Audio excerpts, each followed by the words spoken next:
My name is Claire Dawson, and the day I realized my parents saw my children as a burden was the day everything inside me changed. It started with a suitcase and a smile.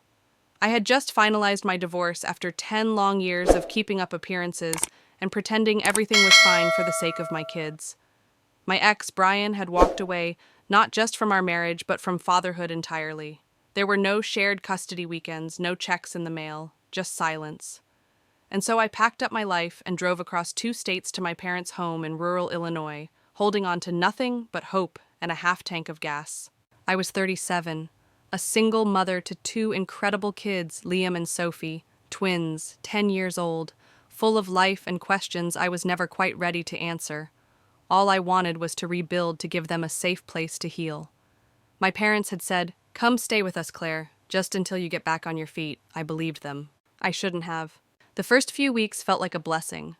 My mother made pancakes on Sundays. My dad gave Liam a fishing rod. Sophie helped my mom plant petunias in the yard. We were careful, grateful. I offered to pay rent, they declined. I paid for groceries instead, cooked dinner most nights, kept the place clean. I worked long shifts at the diner in town, sometimes double. My kids were respectful, polite. We whispered, walked on eggshells, and called it starting over. But that veneer didn't last long. 2 months after we moved in, my younger brother Josh and his wife Kayla had their first child baby, Mason. And just like that, the atmosphere in the house shifted. The same living room where my kids had once built pillow forts now had a playpen and a $400 bassinet. The guest bathroom was converted into Mason's washroom. My mom started referring to him as our miracle boy, and Liam and Sophie. They started disappearing first from the framed family photos in the hallway, then from the conversation entirely. It wasn't just favoritism, it was erasure. One evening, I came home from a late shift to find my daughter sitting silently at the kitchen table. Her eyes were red, her dinner plate untouched. I asked what was wrong, and she said, "Grandma told me not to leave my shoes by the door because Mason might trip. But his stroller is in the hallway and no one says anything." That night, I lay awake in bed, staring at the ceiling, the hum of the ceiling fan masking the ache in my chest. I knew what was happening. I had lived it before. My brother Josh had always been the golden boy. He flunked out of college and still got a car. I graduated top of my class and got a gift card. They'd funded his lawn care business while I took out loans for a nursing degree. And now history was repeating itself, but with my children. I didn't want to believe it, but I couldn't ignore it anymore. The shift wasn't loud, it was quiet. Chilling. It was the way my mom would interrupt Liam's story to ask about Mason's sleep schedule. The way my dad smiled when Josh walked through the door, but barely looked up when I entered the room. My kids noticed. Of course they noticed.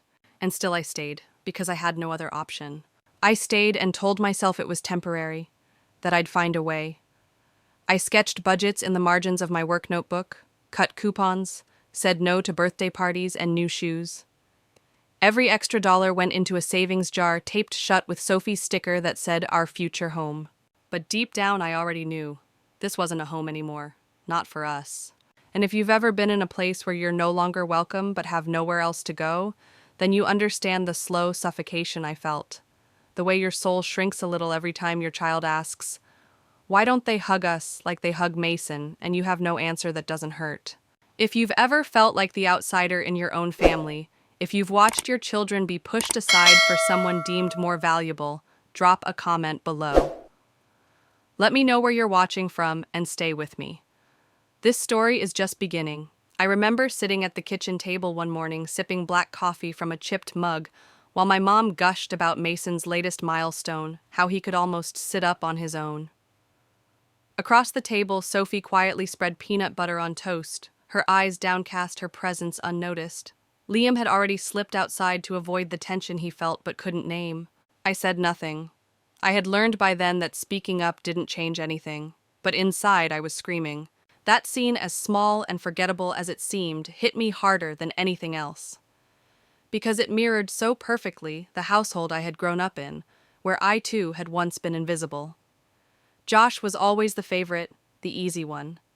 He had charm and excuses, while I had rules and responsibility. I never rebelled. I never gave them a reason to doubt me. I was the one who cleaned up, who got straight A's, who stayed home to help Mom cook. and for all that, I was thanked with silence and the occasional backhanded compliment. "Claire's so independent," they'd say with a tight smile.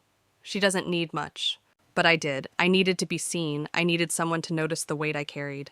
And now, all these years later, I watched history replay itself through my children, my beautiful, gentle, intuitive kids who had already been through enough with the divorce only to now be treated like they were in the way. Liam especially reminded me of myself, sensitive, observant, always trying to be helpful. I once caught him quietly folding towels because Grandma likes it when the laundry's neat. He wasn't trying to earn love. He was just trying to be tolerated. One night after a long shift, I found him sitting at the foot of his bed, hands clutching a small box. Inside were drawings, his drawings of a house with a bright red roof and 3 stick figures smiling under a tree. "Is this our new home?" he asked.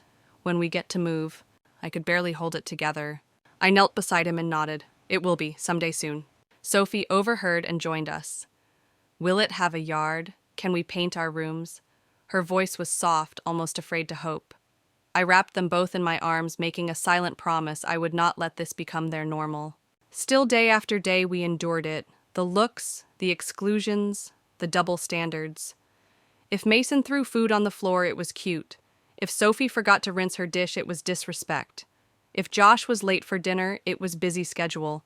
If I had to swap a shift and needed help with school pickup, it was "you should have planned better." There was no balance, no fairness.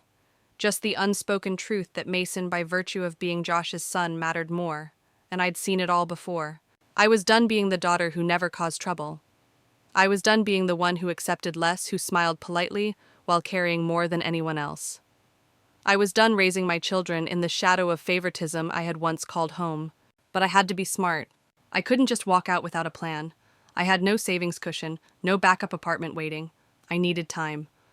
So I started doing what I'd always done best. I worked hard. Every extra shift went straight into my emergency fund. I cut costs everywhere, canceled my phone plan, downgraded to prepaid, sold old clothes online, traded my car for a used one with better gas mileage. I became a master at coupons and buy one get one freezer meals.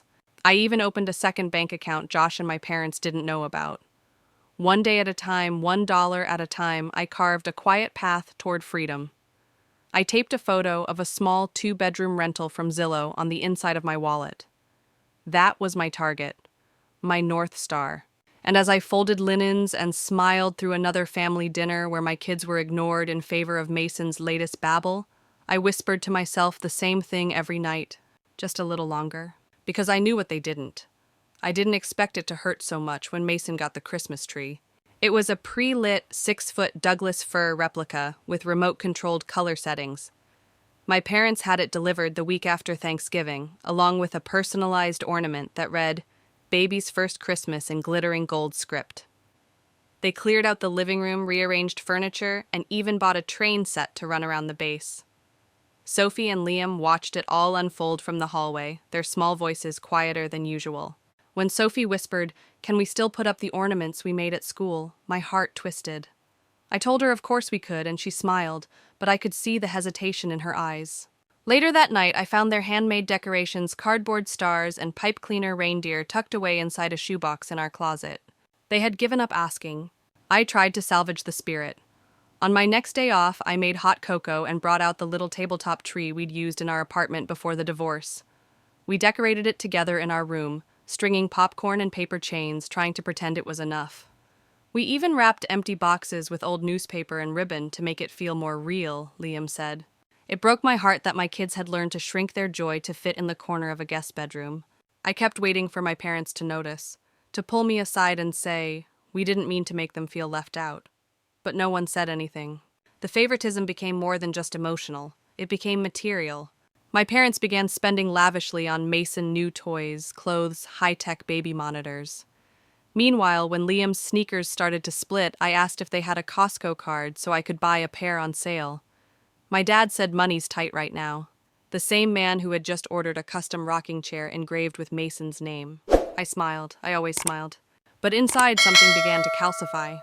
There was a moment, small and insignificant to anyone else, when I truly saw how deep the damage had gone. Liam came home from school, crumpled permission slip in hand for a class trip to the planetarium. "It's okay if I don't go," he said quickly. It costs too much. That's when I realized my son had already decided he wasn't worth it. I pulled him into a hug. "You're going," I said, and not just because I can afford it. "You're going because you deserve to." That weekend, while Mason had a birthday party that could have rivaled a wedding reception, I took Liam and Sophie to the public library. We read books for hours, sat on beanbags, laughed about stories that had nothing to do with home. It felt like breathing again. The world beyond that house still had room for my children. I became obsessed with that idea, a world where they didn't have to tiptoe or apologize for existing. I mapped neighborhoods during my lunch breaks. I calculated expenses down to the cent.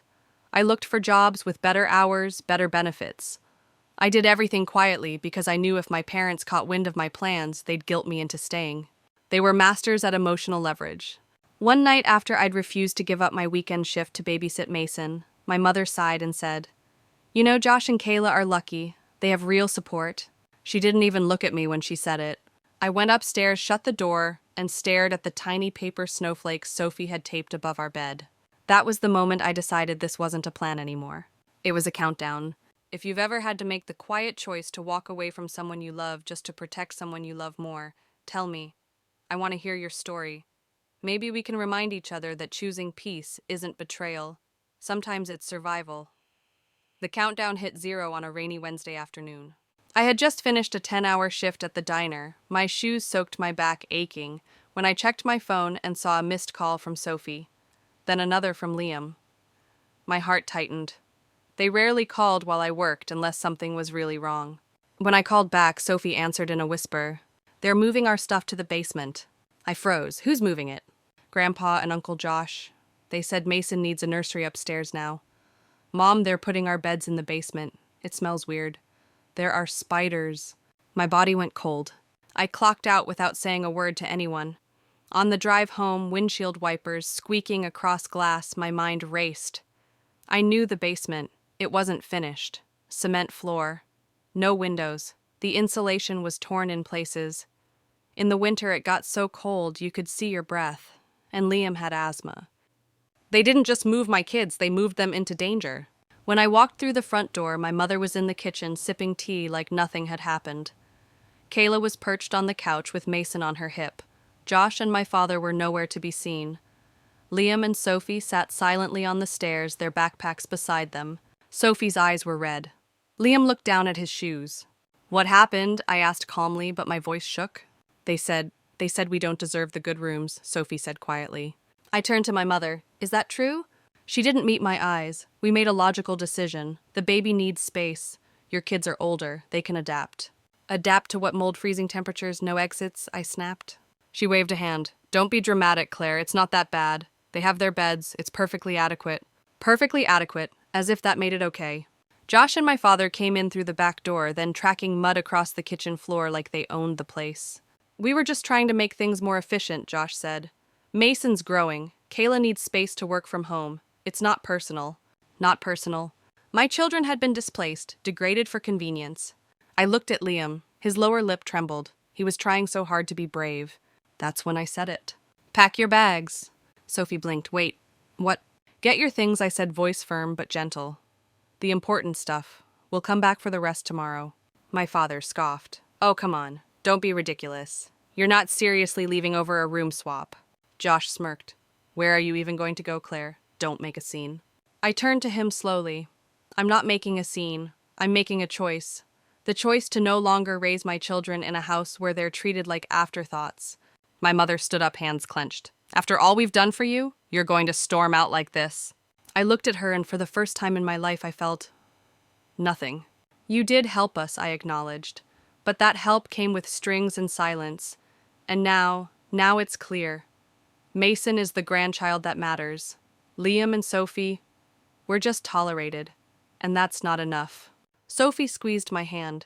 Liam was already halfway up the stairs, moving fast, like if he didn't hurry, they'd try to stop him. They didn't. Kayla didn't say a word. She just picked up Mason and walked to the nursery, the one that used to be Liam and Sophie's room. As I helped my kids zip up their bags, I realized something important. This wasn't exile. It was escape. We walked out into the night together, the rain still falling in soft streaks across the porch light. I didn't know where we'd sleep that night, but I knew this. Anywhere would be better than a place where love came with conditions. If you've ever looked into your child's eyes and realized you had to be the one to change everything, please share your story in the comments. Let others know they're not alone. We didn't drive far that night, just 20 minutes across town to a small white house with yellow shutters and a welcome mat that said, "Come as you are." It belonged to my coworker Dana. She was the kind of woman who noticed when someone was drowning, even when they smiled through the panic. When I called her, voice cracking, I barely got the words out. "They moved my kids to the basement. I can't stay." Her response was instant. "Get over here. The guest room's clean and I've got frozen pizza." When we pulled up to her house, Sophie looked at me and asked, "Are we going to stay here forever?" I swallowed hard. "No, baby. Just until we move into our own place." She nodded slowly. Not excited, not afraid, just quiet. Like her body finally understood rest, even if her heart didn't yet believe it. Inside, Dana had set up an air mattress beside the guest bed blankets folded neatly. She had even bought Liam a comic book and Sophie a small puzzle set from the dollar store. "We'll be out of your hair soon," I whispered, as I helped the kids settle in. Dana shook her head. "You don't owe me anything. Just promise me one thing." "What's that?" "Promise me you'll never let them make you believe you're small again." That night, after Sophie and Liam fell asleep, I sat on the edge of the bed staring at the ceiling. My phone buzzed, constantly texts from my mother, my father, even a message from Josh. Angry at first, then pleading, then guilt-tripping. "You're overreacting. We didn't mean it that way. You're teaching the kids to run from problems, after all we've done for you." But the one that cut deepest came at 2:12 a.m. "You've always been jealous of your brother." That was the story of my life, wasn't it? My emotions reduced to envy, my boundaries painted as rebellion, my pain ignored in favor of someone else's convenience. I muted the thread and closed my eyes. The next morning I called into work and took a personal day. Dana offered to watch the kids while I went back to my parents' house to retrieve our things. I declined. "They need to see it," I said. "This isn't just about leaving, it's about choosing something better together." We arrived at the house around 10 a.m. My father opened the door, his face already lined with frustration. "Come to apologize for your little tantrum," he asked. I kept my tone steady. "We're here to get our things." My mother sat silently on the couch, eyes red and puffy. Josh and Kayla were conveniently not there. The air was thick with the kind of tension that makes your skin buzz. Sophie and Liam walked past them without a word, straight up the stairs. They knew what to do. "You're really going through with this?" my father asked. I nodded yes. "We gave you a roof when you had nothing." And I was grateful, I said. But gratitude isn't obedience, and it doesn't give anyone the right to hurt my children. I could see the words land like I'd thrown cold water on years of assumptions. My parents didn't speak as I walked past them to help Liam carry down the suitcases. We made trip after trip, my kids calm-focused, not angry, just done. As we carried the last load, my mother stood up and followed me to the door. "You're going to regret this," she said quietly. I stopped, looked at her, and for the first time in my life, I didn't feel the need to explain myself. I already regret staying as long as I did. And with that, I closed the door behind us.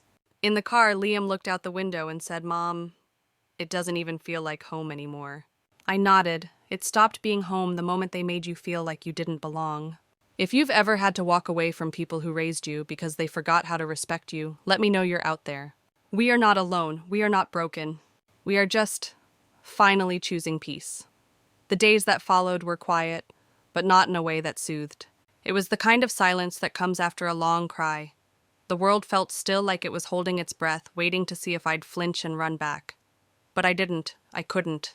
The three of us were still at Dana's. She gave us space without ever making us feel like we were intruding. Liam slept deeply for the first time in weeks, his wheezing gone now that he wasn't breathing in basement mold. Sophie started humming again, just little melodies under her breath as she worked on her puzzle or helped set the table. I hadn't realized how much I'd missed that sound. But I knew this couldn't be our permanent stop. I used every break between shifts at the diner to follow up on rentals, call listings, run numbers. The housing market wasn't kind to single-income families and certainly not to ones with zero support. Still, I pressed on. I had a plan, and I wasn't going to let anyone or anything shake it. Then one afternoon, as I was folding laundry in Dana's guest room, Sophie walked in and sat on the bed, legs crisscrossed, face serious. "Are we ever going back to Grandma and Grandpa's?" I paused mid-fold. "No, sweetheart, we're not." She nodded slowly. "I didn't think so." A beat passed. "Do Do you think they miss us? She asked. I swallowed. Maybe. But sometimes people don't know how to show love the right way. And sometimes you have to leave to remind them how. But what if they don't remember? That question sat heavy between us. Then we'll remember for them, I said. We'll remember how it felt, so we never do the same thing to someone else. She leaned her head on my shoulder. Okay. Later that evening, while the kids watched a movie with Dana, I stepped outside to take a call. It was from my realtor friend Melissa. She sounded upbeat, almost giddy. I think I found your place. It was a modest 2-bedroom house on the edge of town. Not fancy, but solid. Clean. In the same school district 10 minutes from work, with a tiny fenced yard and a front porch that begged for wind chimes. I already submitted your application, she said. Based on your income and credit, I think it's yours if you want it. I exhaled so hard I startled myself. Yes, I said, yes, I want it. We set a move-in date for the following week. That night, after the kids were asleep, I stood in the doorway of our borrowed room and watched them breathe. Peacefully, freely. And I cried. Not because I was broken, but because I was healing. I had gotten so used to shrinking myself that I forgot what it felt like to expand. To stretch into the kind of mother I wanted to be, not just one who shielded her children from pain, but one who showed them how to stand tall inside it. The next day I shared the news with Liam and Sophie. We got a house, I said. A real one. With bedrooms and windows and a backyard. Sophie's mouth dropped open. With grass? I laughed. Yes, with grass. Liam beamed. Do we get to pick our rooms? You do. They erupted in squeals and hugs, spinning in circles like little dancers who had finally found their stage. It wasn't just about leaving anymore. It was about arriving on our own terms. If you've ever fought for a space where you and your children could finally exhale, tell me your story below. Let's honor the quiet heroes who keep going even when no one claps. Because sometimes freedom doesn't come with fireworks. Sometimes it looks like a house with chipped paint and a front porch and the first full breath in years. We moved in on a Thursday morning, just as the first leaves began to fall across the sidewalk, like golden confetti from the sky. It felt poetic, like the world itself was applauding a new beginning. The house was small, yes. The paint was peeling in places, the kitchen linoleum was faded, and the backyard was more weeds than lawn, but it was ours. No one rolled their eyes at Sophie's singing. No one told Liam to keep his drawings off the table. There was no unspoken hierarchy of worth hanging in the air, just us and the space to breathe. Liam chose the bedroom facing the east so he could see the sun when it gets up before me. Sophie picked the one with the squeaky floorboard because she liked how it made noise when she danced. I took the smaller room near the kitchen. I wanted to be close always. Our furniture was mismatched and secondhand donated by Dana, pulled from thrift stores, pieced together like a jigsaw puzzle of survival. But when we placed Liam's old art set on his new desk and Sophie's clarinet case on her bookshelf, it felt complete. We were building something. The first night we ate spaghetti on the floor because we didn't have a dining table yet. I lit a candle in the middle like it was a centerpiece, and Sophie giggled when the wax dripped onto the saucer. Liam said it was the best dinner we'd had in months. He was right. I didn't sleep much that night. Not because I was anxious, but because peace has its own volume, and I wasn't used to hearing it. The next morning, as I sipped coffee from a chipped mug by the window, my phone buzzed again. It was my mother. Let us visit, just to see how you're doing. I didn't reply. Not yet. I needed time to understand what kind of relationship, if any, I was willing to rebuild. This house wasn't just a roof. It was a line in the sand, a boundary, one I had carved out with calloused hands and a tired but unbroken heart. 2 days later, we had our first visitor. It wasn't my parents, it was my Aunt Rachel. She showed up with a tray of baked ziti, a bouquet of sunflowers, and a warm smile. I heard she said simply, "And I want you to know I'm proud of you." I hadn't realized how much I needed to hear those words until they landed in my chest like sunlight. She sat at the kitchen counter with Liam and Sophie asking about school and complimenting Sophie's bedroom curtains, which were just 2 flat sheets we'd pinned up with thumbtacks. There was no judgment in her eyes, just love. Before she left, she hugged me tight. I always saw how they treated you. I just didn't know how to speak up.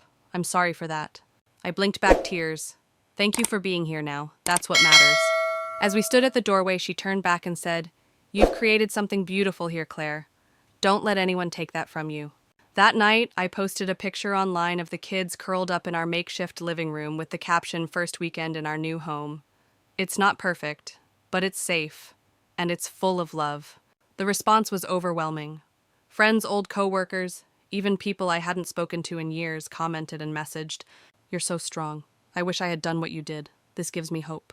I wasn't trying to be anyone's example. I was just trying to survive. But somehow in doing that, I had unknowingly handed others permission to do the same. If you've ever rebuilt from nothing, if you've turned a broken past into a safe present, let me know where you're watching from. Like this video, if you've ever had to choose peace over pride, and leave a comment below. We're stronger than we know. And now, we were finally free. 2 weeks after moving in, the first letter arrived. It was thin, cream-colored, with my father's handwriting on the front.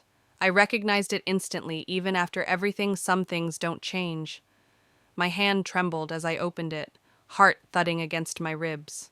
Inside just a single sentence: "You've made your point. When you're done punishing us, come home." No apology, no acknowledgement, just the assumption that I was the one being unreasonable, that I'd acted out of spite, not survival. I folded the letter neatly, slid it back into the envelope, and tucked it into the bottom drawer of my desk, beneath the unpaid bills and receipts I hadn't had time to sort. For years I had believed I was the difficult one, the dramatic one, the daughter who overreacted. But now, every quiet morning, every unforced laugh from my kids, every moment I didn't flinch from footsteps in the hallway proved otherwise. I wasn't punishing anyone, I was protecting myself. And that protection didn't come without cost. One morning, Sophie came home from school in tears. Some of the kids had heard rumors, probably from their parents who were friends with my sister's circle, and they called her names. Homeless. Abandoned. Even burden. She curled up on the couch, hiding her face in her arms. I sat beside her and stroked her hair, waiting until the sobs slowed before I spoke. "Sophie," I said gently, "you're not a burden. You're a light. And some people are just scared of what they don't understand." She looked up at me, eyes red. "Why do they hate us?" "They don't hate us. They just think we should have stayed where we were, that we should have stayed quiet." I took her hand and placed it on her chest. "But this," I said, "this heart of yours, it knows the truth. It knows what love feels like. And not everyone gets to grow up with that kind of truth." Later that night, I pulled out my laptop and started typing. Not a diary, not a rant, but a letter to myself. A letter to remind me why I left, why I stayed gone, why I would never let their version of me rewrite the truth of who I was. And then I did something I never thought I'd do. I posted it, publicly. It wasn't long, just a few paragraphs, but it was raw, honest. It spoke about growing up in a house where silence was survival, where love came with conditions, where I learned to dim my light so others wouldn't feel small. And it ended with this: "I don't owe anyone my pain, but I'm not ashamed of it either. I broke the cycle, and I will never apologize for choosing peace over legacy." The next morning, I woke up to hundreds of messages. Strangers, survivors, friends, mothers, daughters. "Thank you for saying what I never could.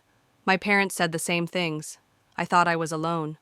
You're not just surviving, you're leading." It was overwhelming, but in the best way. And that's when it hit me, this wasn't just my story anymore. It was a mirror, a map, a lifeline for someone else who still felt trapped, confused, voiceless. And maybe, just maybe, if enough of us told our stories, the silence wouldn't win. That night, while the kids slept, I poured a cup of tea, stared out at our little backyard full of weeds, and felt something I hadn't felt in years. Pride. Not the kind that needed recognition or applause, but the quiet kind. The kind that comes from knowing you didn't just survive your past. You outgrew it. If you've ever felt the weight of expectation crush your truth, or if you've dared to choose freedom over approval, drop a comment below and share your story. And if this speaks to your heart, don't forget to follow along, because sometimes healing looks a lot like rebuilding. After sharing my story, something shifted, not just in me, but in how I viewed my past and future. I realized that moving out wasn't just an escape from a toxic household. It was an act of reclaiming my own narrative.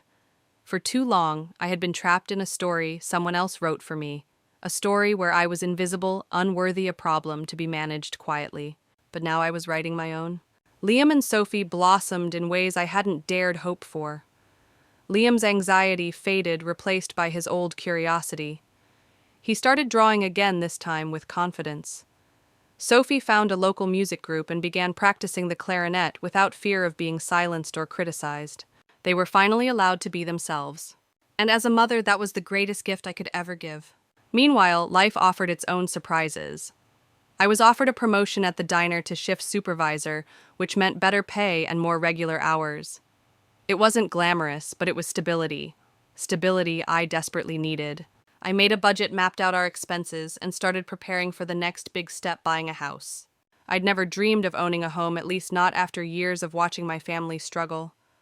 But slowly, with the help of friends and some careful saving, it felt like a real possibility. One afternoon, Dana surprised me with a real estate flyer. Look, she said, this one just came up. 3 bedrooms, in your price range. We toured the house together. It was modest, a little paint peeling here, a few scuffs on the floor, but it felt like a sanctuary. The backyard was small, but fenced in perfect for the kids to run without worry. I imagined Sophie playing clarinet on the porch, Liam planting flowers by the window, us sitting together after dinner, free from the ghosts of the past.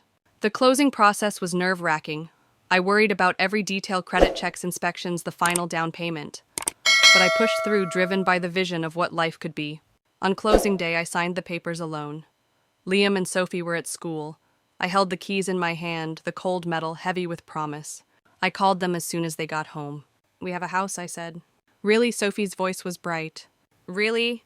That night, as I sat on the floor of our empty living room, I felt a flood of emotions. Pride, relief, gratitude, but most of all, hope. Because this house wasn't just bricks and mortar. It was a symbol, a monument to the courage it took to say enough. To walk away from pain and toward possibility. To choose love and respect for my children over the suffocating ties of blood alone. The following weeks were a whirlwind of unpacking, decorating, and making new memories. Our walls were bare at first, but slowly filled with laughter, drawings, and Sophie's clarinet music. For the first time in years, I felt like I was truly home. If you've ever had to rebuild your life from the ground up, or if you're still holding on to hope for a fresh start, leave a comment below. Your story matters here. And if you're ready to take that step, however small, know this. You're stronger than you think. My parents came to visit about a month after we settled into the new house. I was nervous at first, unsure how this reunion would unfold after everything that had happened. Liam and Sophie were hesitant too, still wary of the familiar faces that once made them feel less than. My mother arrived first, carrying a casserole dish and a tentative smile. My father followed, his eyes scanning the house like he was cataloging a museum exhibit. I welcomed them inside and offered coffee, trying to keep the atmosphere light, though my heart was pounding beneath my calm exterior. As we sat around the kitchen table, my mother started cautiously. "We've been thinking a lot," she said, "about how things ended." I nodded, listening. "It wasn't easy for us either," she continued, her voice softening. "We didn't realize how much pain we caused." I felt a flicker of hope. Then my father chimed in. "We want to do better for you and the kids. We want to rebuild." It wasn't a perfect apology, but it was a start. I looked at Liam and Sophie, who exchanged glances. The wounds were still fresh, but this moment was important, a potential bridge between the past and the future. We talked for hours that day, sharing stories, acknowledging mistakes, and setting boundaries. I made it clear that respect would be the foundation of any relationship moving forward. That my children deserved to feel safe, valued, and loved, not just tolerated. My parents listened. Really listened. It was the first time in years I felt seen. Over the next few weeks, our Sunday dinners became a regular tradition again, but this time with new rules. No favoritism. No dismissive comments. Just family. Watching Liam laugh freely with his grandparents, seeing Sophie proudly show her clarinet skills without fear of criticism, made my heart swell. I knew we still had a long road ahead. Trust isn't rebuilt overnight. Old patterns die hard. But that day marked a turning point. I had reclaimed my voice. My children had reclaimed their childhood. And my family was learning to heal. If you've ever had to rebuild trust in broken relationships or set new boundaries with loved ones, share your experience below. Your story might be the light someone else needs to see, because sometimes the bravest thing you can do is open the door again on your own terms. Months passed since that cautious reunion, and slowly the scars began to fade, not because the past had been erased, but because we chose to build something new on top of it. Liam was thriving at school. His teachers remarked on his newfound confidence and creativity. He joined the art club, something he had shied away from before, always worried about being too much or not enough in the old household. Sophie too blossomed. Her clarinet practice became daily ritual, filling our small house with music and joy. She even talked about trying out for the school soccer team, a dream that would have felt impossible just a year ago. I watched them both with pride, marveling at their resilience. But it wasn't just the kids who changed. I found a new rhythm in my work and life. The promotion to shift supervisor came with better hours and benefits, giving me more time at home and financial breathing room. I started saving for college funds, summer camps, little luxuries that once seemed out of reach. More importantly, I learned to stand firm in my boundaries. There were moments when the past tried to creep back in, when my parents would slip into old habits unintentionally or otherwise. I reminded them gently but firmly, respect is non-negotiable. My kids' well-being is the priority. And slowly they learned. One afternoon, my mother called just to check in. No complaints, no comparisons, just genuine concern and love. That phone call was a small victory, a sign that healing was possible when everyone committed to change. But the biggest lesson I learned was about myself. For so long, I had seen my worth through the lens of others' approval. Their favoritism, their dismissals shaped how I viewed my successes and failures. Now I know better. I am enough. Not because they finally saw me, but because I chose to see myself. That shift in mindset transformed everything. I stopped apologizing for needing space, for putting my children first, for choosing peace over approval. I became a mother who models strength not through confrontation, but through quiet courage. And that courage ripples. My story isn't unique. Countless families carry similar wounds, unspoken hierarchies, invisible struggles, the ache of being overlooked. But healing starts with a single step: choosing to break the cycle. If you've ever fought to redefine your worth and your family's narrative, share your journey below. Together we build a community where every voice matters. And if you're inspired to take that step today, know that you're not alone. Let's keep moving forward, one brave choice at a time. As the seasons shifted, so did the dynamics in our family. Stephen and Kayla had moved back into their own home, the renovation of my parents' house finally complete, after months of delays and tension. Rumors trickled back to me, arguments over finances, stress from balancing parenting and careers, and a sense of isolation without my presence to smooth things over. Meanwhile, my parents faced their own reckoning. My mother confided during one of her visits that she had begun to see the cracks in their family's facade, how her favoritism had wounded not just me, but the children. She spoke of sleepless nights and quiet regrets. I listened, offering no judgment, only the space for honesty. For my kids, the change was profound. Jack, once anxious and withdrawn, reclaimed his spark. His art teacher told me how he was thriving under new mentorship, his creativity flowing again. Sophie's success in band and her confidence on the soccer field were tangible proof that the safe space we created was healing deep wounds. Our house became a sanctuary filled with laughter art projects taped to the fridge and the comfortable chaos of family life. The journey to this point had been anything but smooth. I faced moments of doubt, wondering if I was being selfish or too harsh. Nights spent questioning if walking away from my family was the right choice. But every time I saw Liam's smile or Sophie's proud stance, I knew the answer. We had built something new, a family defined not by blood alone, but by respect, love, and shared growth. I began to speak openly about our experience. Through community groups and online forums, I connected with others who had faced similar struggles. We shared stories, resources, and encouragement. It became clear that what had happened to me was not isolated. The silent pain of favoritism, exclusion, and conditional love affects many families in subtle but damaging ways. Together we raised awareness, helped others find their voices, and celebrated the strength it takes to break free. Looking back, I realized that the hardest choices often lead to the most profound growth. And the greatest acts of love sometimes mean saying goodbye to toxic ties, to say hello to healing.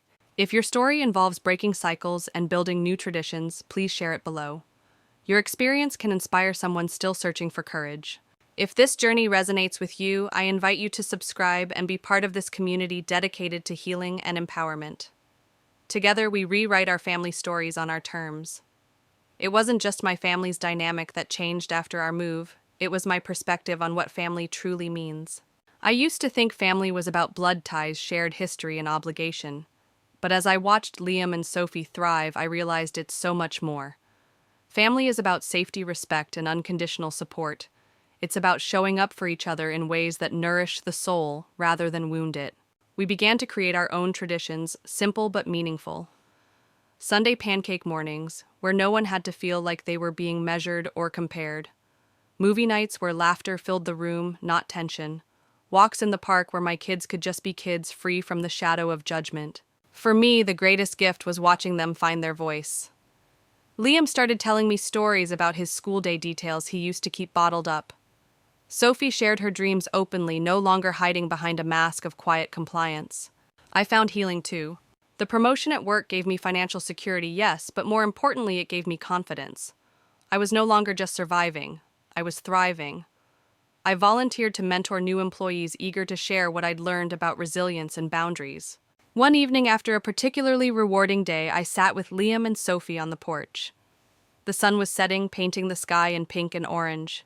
Sophie leaned against me and Liam held my hand. I told them how proud I was not just of their accomplishments, but of their strength and kindness. They were my greatest teachers, showing me daily what it means to heal and grow. We talked about the past, the hard parts we couldn't change, and the future we were building together. Mom Liam said, "Do you think Grandma and Grandpa understand now?" I smiled gently. I think they're learning. And when they're ready, we'll find a way to be part of each other's lives again. But only if it's safe, Sophie added. I nodded. Only if it's safe and full of respect. Because family isn't just who we're born to, it's who we choose to love and protect. And sometimes that means walking away to find the love we deserve. If you've ever had to redefine family on your own terms, please share your story in the comments. Your courage lights the way for others. If this message touched you, I invite you to subscribe and continue this journey with us. Together, we're creating families built on strength, love, and respect. Months after moving into our new home life, began to settle into a rhythm I had only dreamed of. The walls echoed with laughter instead of silence, and the backyard, though modest, became a canvas for our newfound freedom. Liam and Sophie spent afternoons chasing fireflies, their faces illuminated by smiles I hadn't seen in years. Work had become less of a burden and more of a passion. As a shift supervisor at the diner, I found myself mentoring new employees, sharing stories of resilience and determination. Each promotion wasn't just a step up the ladder, but a symbol of how far I'd come from a woman drowning in family turmoil to one steering her own ship. Despite this progress, I never forgot the shadows of the past. The times when my children's voices were silenced, their achievements ignored, and their worth questioned. Those memories fueled my commitment to create a home where respect was the foundation and love was unconditional. One afternoon, a letter arrived from my mother. Her handwriting, shaky but deliberate, filled the page with words that carried both apology and hope. She admitted the favoritism that had fractured our family, expressed regret for the pain caused, and extended an olive branch for future healing. I read it with tears in my eyes. It wasn't a complete resolution, but it was a beginning, a fragile step toward rebuilding trust.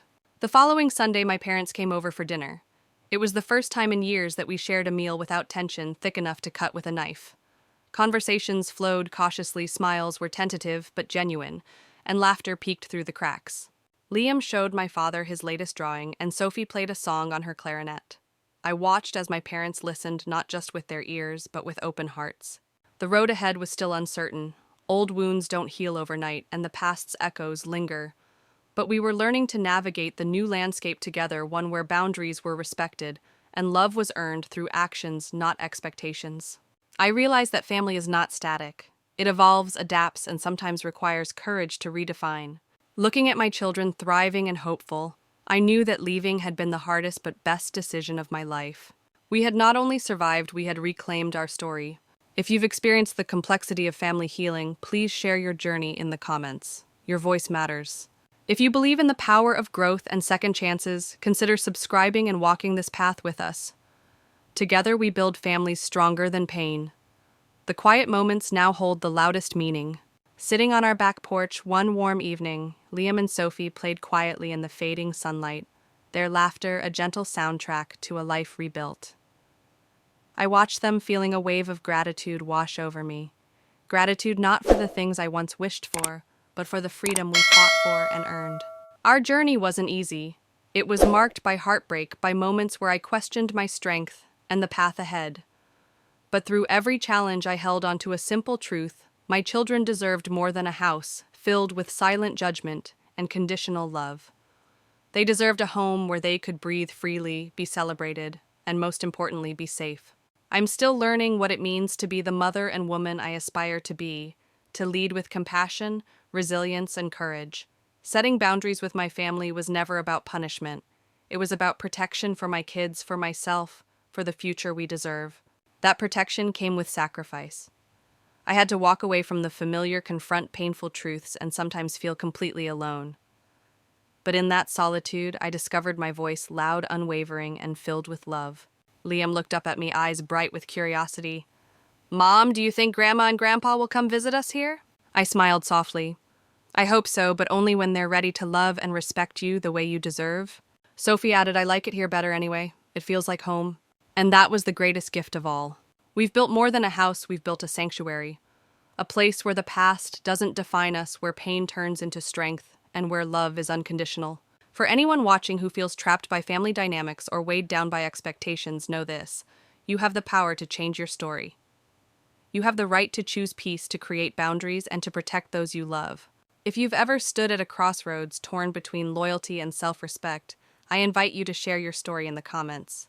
Your courage could be the light someone else needs. And if this story has touched your heart, I encourage you to subscribe. Together, we'll continue to explore what it means to heal, grow, and find freedom on our own terms. Because sometimes the bravest act of love is the one that sets us all free. As I sit here tonight watching Liam and Sophie sleep peacefully in their own rooms, something that once felt like a distant dream, I am overwhelmed with a quiet sense of peace. We have come through a storm that threatened to break us, but instead it forged us into something stronger and more resilient. The journey has been painful, full of moments where I doubted myself and the path I chose. But every step away from the old pain was a step toward freedom, freedom for me, and most importantly, for my children. This house, this home, is more than just walls and a roof. It's a symbol of courage, of choosing love over fear, respect over obligation, and self-worth over silence. Here my children are free to be their authentic selves, to grow without the weight of judgment, and to dream without limits. I share this story not because it's perfect or because the pain is gone. It's because so many of us carry similar wounds inflicted by those we love and the families we were born into. But it's also a story of hope. Hope that healing is possible, that boundaries can bring peace, and that love, when rooted in respect, can heal even the deepest scars. If you are struggling today with family, with your own worth, or with finding a place to call home, know that you are not alone. It takes incredible strength to stand up for yourself and those you love, but that strength is within you. Thank you for listening. Thank you for being part of this journey. If this story has touched you, please like, comment, and subscribe. Share your own stories of courage and healing. Together we can build a community where everyone is valued and heard. Remember, sometimes the bravest thing we can do is to choose ourselves, and in doing so, create a new definition of family built on love, respect, and freedom.